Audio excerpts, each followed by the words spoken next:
আমার ছেলে এই যে স্কুলে যাচ্ছে, ওর বাবা কোলে নিয়ে যাচ্ছে, দেখো অবস্থা। এইভাবে কিভাবে হেঁটে যাওয়া সম্ভব? বাই, আস্তে আস্তে। Good morning. এখন বাজে 8:30 আর আমার ছেলেকে স্কুলে নিয়ে যাচ্ছে। দেখতেই পেলে অবস্থা, জলে জল হয়ে গেছে। মানে বৃষ্টি যেন শিলিগুড়িতে কমছেই না, কি বলবো। ছেলেকে তো স্কুলে যেতে হবে, আমার তো অসম্ভব, আমি ওকে কোলে নিয়ে জল পাড়িয়ে যেতে পারবো না।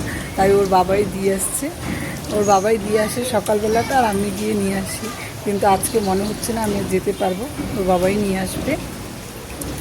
সকালে উঠে যে মানে বৃষ্টি দেখে কেমন একটা লাগে, মানে রোদ্রু নেই, জামা কাপড় ধুয়ে ভালো করে শুকোতে পারি না, কিছু না, একটা বিশ্রী ব্যাপার। মানে ঘর টরে গিয়েও যেন শান্তি পাচ্ছি না, কি বলবো। জলে জল হয়ে গেছে, জলটা শুকিয়ে গেছিলো কালকে, কালকে সারা রাত আবার বৃষ্টি হয়েছে, আবার জল হয়ে গেছে। এই যে স্কুল, যে এটা স্কুল, আমার এদিক দিয়ে যাচ্ছে ছেলে।